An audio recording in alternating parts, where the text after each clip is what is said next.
3 trimesters of pregnancy. समझ रहे हो? तो इसीलिए ये अब हम डिस्कस करेंगे 3 ट्राइमेस्टर्स ऑफ प्रेगनेंसी। कौन कौन सा? पहला ट्राइमेस्टर को प्री एम्ब्रियोनिक पीरियड बोलेंगे, फिर एम्ब्रियोनिक पीरियड आ जाएगा, फिर फिटल पीरियड आ जाएगा। तो इसीलिए embryonic pre embryonic period first 2 week में होता है, 3 से 8 वीक जो है वो एम्ब्रियोनिक पीरियड होता है, एंड जो 9 से लास्ट तक वो फिटल पीरियड होता है। अंडरस्टूड? तो इसीलिए फर्स्ट ट्राइमेस्टर मतलब पहला तिमाही। ट्राइमेस्टर का मतलब क्या है? 3 मंथ्स। तो फर्स्ट ट्राइमेस्टर में क्या होता है? Most critical stage of development. क्यों? Because rudiments of all organ systems appear. तो इसलिए जब 3 महीना कंप्लीट हो जाएगा बच्चे का, ऑलमोस्ट आपको हर चीज दिखने लगेगा।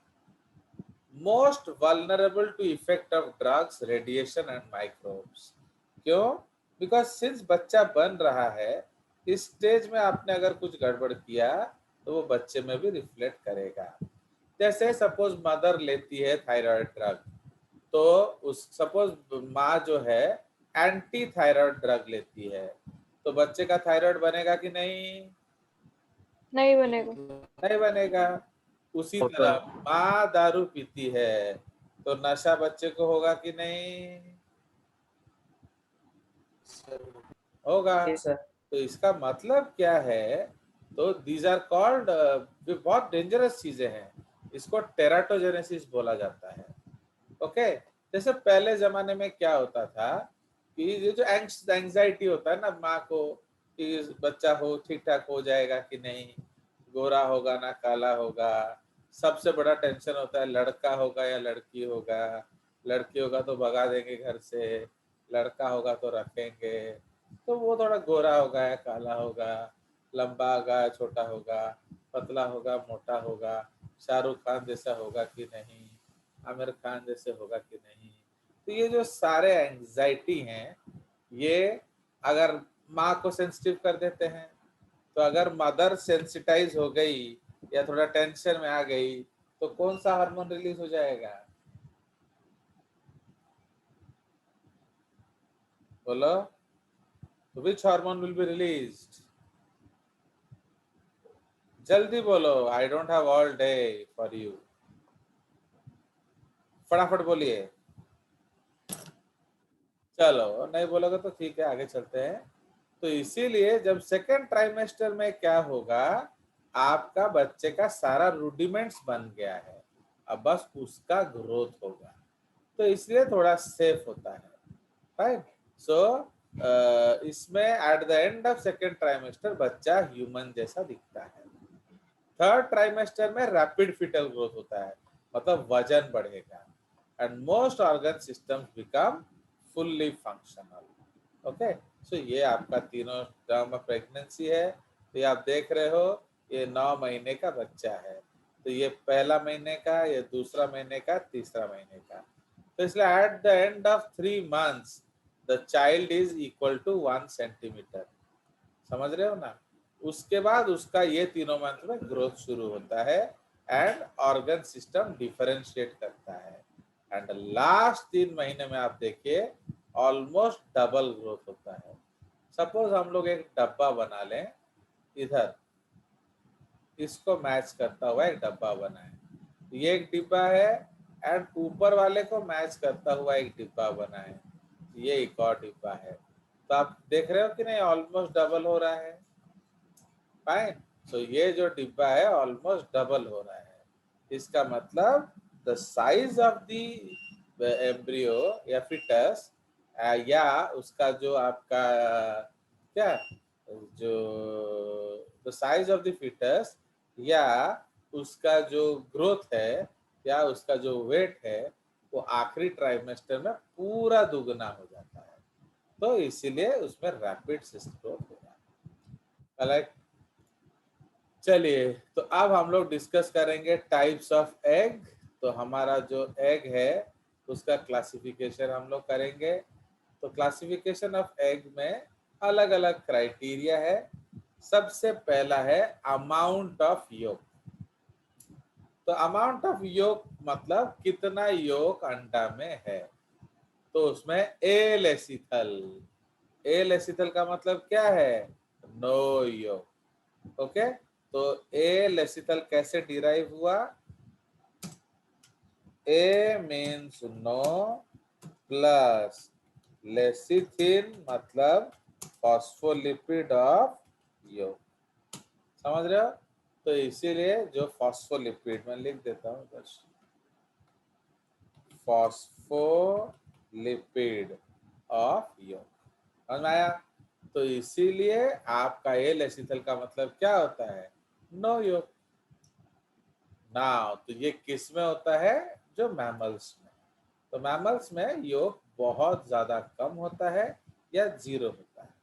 तो जो प्लेसेंटल मैमल्स है उसमें तो टोटली जीरो होता है। अंडरस्टैंड?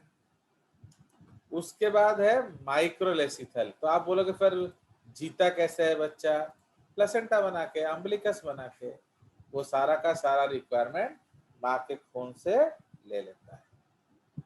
नाउ उसके बाद आ जाएगा माइक्रोलेसिथल एग्स। तो माइक्रोलेसिथल एग्स का मतलब क्या है, बोलिए, स्मॉल अमाउंट ऑफ एग्स। बहुत कम योग उसमें अमाउंट। लिटिल योग होगा, सो वेरी लेस योग। नाउ ये आपका किस में मिलेगा, फ्लैटवर्म्स, राउंडवर्म्स, एनालिड्स, एकानोडर्म्स एक्सेट्रा। इवन आपका जो मार्सुपियल मैमल्स में भी होता है। Sir amphibians? एम्फीबियन में नहीं, एम्फीबियन में मीडियम अमाउंट होगा। ठीक है, उसके बाद आ जाइए मीजोलेसिथल योग, मतलब मीडियम अमाउंट ऑफ योग। तो ये जो है आपका मीडियम अमाउंट ऑफ योग होगा। एंड जिस तरफ योग होगा उसको वेजिटल पोल बोला जाता है। तो उसका ऑपोजिट क्या है, एनिमल पोल। इसीलिए वेजिटल पोल एनिमल पोल को अगर आप एक लाइन से जोड़ दोगे, सो that is called the egg axis. समझ में आया? नाउ अब आपका जो मीजोलेथिसल एग्स है, तो ये आपका जो क्या आपका जो फ्रॉग वॉग में मिलता है, फाउंड इन हैगफिश, और कुछ नहीं लिखा है क्या, hagfish comma amphibians and some snails. ठीक है, उसके बाद आ जाएगा मेगालेसिथल या मैक्रोलेसिथल एग्स। तो मेगा का मतलब क्या है, लार्ज अमाउंट। तो इसलिए इसमें लार्ज अमाउंट ऑफ योग होगा। तो आप जानते हो इसमें आपका रेप्टाइल्स आ जाते हैं, आपके बर्ड्स आ जाते हैं, आपके एग लेइंग मैमल्स आ जाएंगे। ठीक है जी। सो ये आपका आंसर है। ये सब वर्टिब्रेट्स में लिखा नहीं है, इसमें reptiles, birds and egg laying mammals. ठीक है, तो इन सब में आ जाएगा आपका क्या, आपका मेगालेसिथल योग। इसलिए आप जो अंडा खाते हो, बर्ड्स एग, आपको इतना बड़ा केसरा मिलता है कि नहीं। चलिए, तो उसके बाद आ जाएगा हमारा classification on the basis of shell, presence और एब्सेंस ऑफ शेल। ठीक है, तो on the basis of presence और absence of shell, okay, comma, 2 types of eggs are produced. ठीक है जी, 2 types of eggs are produced. तो कौन कौन सा, नंबर 1 इज क्लेडॉइक एग। तो क्लेडॉइक एग का मतलब क्या है, उसमें शेल होगा। तो ये जो क्लेडॉइक एग है, this is an adaptation for terrestrial habit. समझ रहे हो ना। तो ये 2 तरह का हो सकता है, विथ कैल्केरियस शेल, मतलब made up of calcium carbonate. Calcium ये आपको कार्बोनेट। कहाँ मिलेगा, बर्ड्स एंड स्मॉल रेप्टाइल्स। ठीक है, बट इमेजिन क्रोकोडाइल का पैर अगर अंडे पे पड़ जाएगा उसके, तो क्या होना चाहिए, फट जाएगा। तो इसीलिए in case of large reptiles आपका लेदरी शेल होगा। समझ रहे हो, मतलब वो स्किन से बना होगा, so that is called leathery shell. तो ये आप देख रहे हो, ये कैलकेरियस शेल है, ये लेदरी शेल है, एंड ये शेललेस है, देयर इज नो शेल। आप अंदर का बच्चा भी देख पा रहे हो, ठीक है।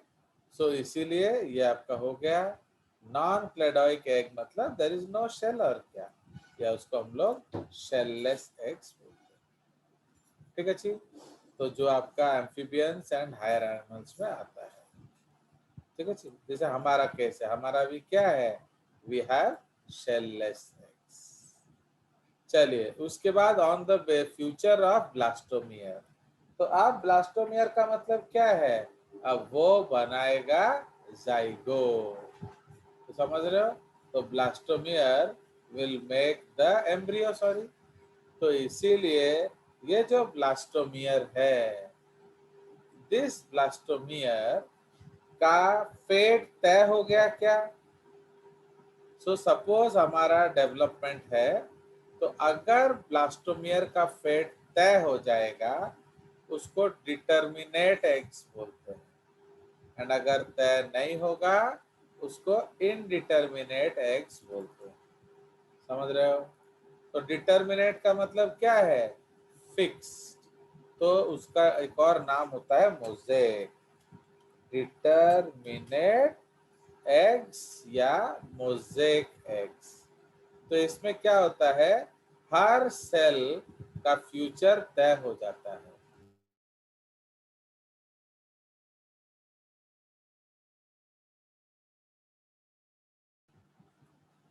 है, तो इसीलिए ये जो एग्स है आपका, दिस एग्स, इसका जो फ्यूचर है ये फिक्स्ड है। समझ रहे हो, मतलब अगर आप एक भी अंडा उसमें से निकाल दोगे तो जाएगा।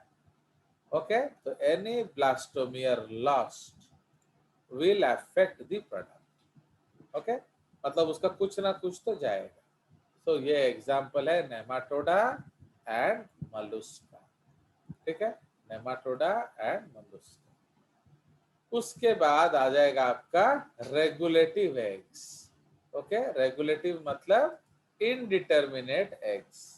इसमें क्या होता है, अगर कुछ जाएगा तो उतना कोई फर्क नहीं पड़ता है। जैसे ह्यूमंस में, अगर आपका ह्यूमन रेगुलेटिव एग नहीं होता तो क्या ट्विनिंग पॉसिबल था, बताइए। तो आपका जाइगोट क्या है, divides into 2 cells, each cell produces a new embryo. समझ रहे हो। तो इसलिए अगर वो रेगुलेटिव होता नहीं एंड मोज़ेक होता तो क्या होता है, बोलो, क्या ट्विन होता ना, कुछ बच्चे में गायब हो जाता।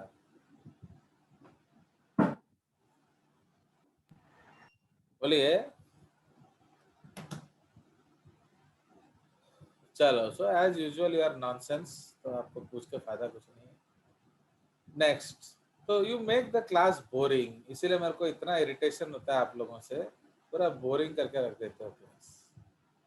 चलिए, सो removal of small portion of egg, तो इसीलिए आप लोग को इसे पढ़ा के भी कुछ फायदा नहीं।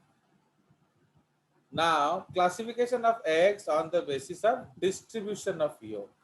तो ये आइसोलेसिथल होगा, जिसमें आपका पूरा डिस्ट्रीब्यूशन यूनिफॉर्मली हो जाएगा। तो if the yolk is uniformly distributed throughout the egg cytoplasm, उसको हम आइसोलेसिथल बोलते हैं।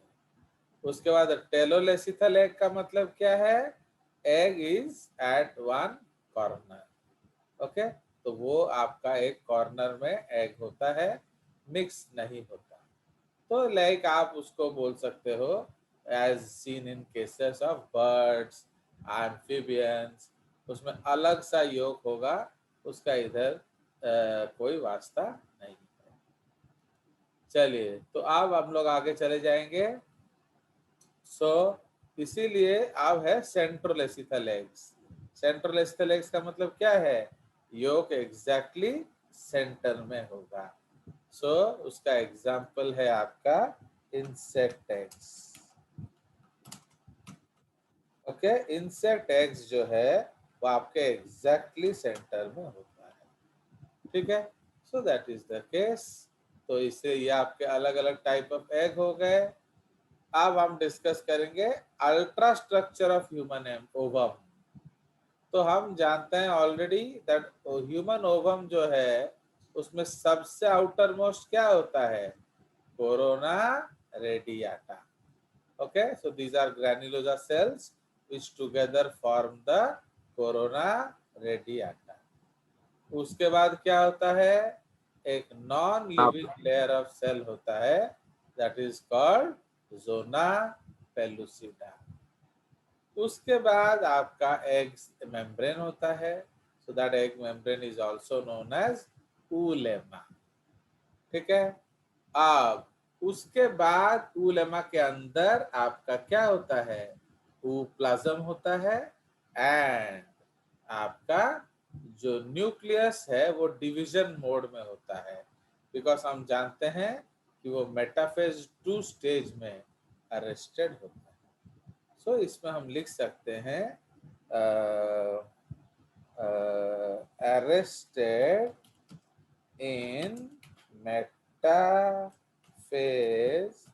2 stage of meiosis 2. Fine. So arrested in metaphase 2 stage of meiosis 2. ठीक है। तो ये आपका क्या, तो this is the case in case of the oocyte. Okay, तो ये आपका जो सेकेंडरी oocyte है उसमें मेटाफेज 2 स्टेट में अरेस्टेड डिवीजन होता है न्यूक्लियस का। तो ये हम दिखा रहे हैं उसको, इसलिए आप क्या देख रहे हो, पूरा सेंटर में अलाइंड है वन लेयर ऑफ क्रोमोसोम्स। देखो कितना सुंदर डायग्राम है ये।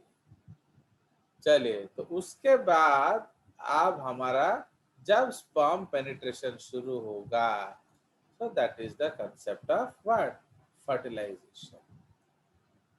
तो इसीलिए फर्टिलाइजेशन जो है वो एक फिजिको केमिकल प्रोसेस है, ठीक है। तो अब हम लोग डिस्कस करेंगे फर्टिलाइजेशन ए फिजिको केमिकल प्रोसेस। उसमें सबसे पहला स्टेप क्या है, सेक्सुअल इंटरकोर्स।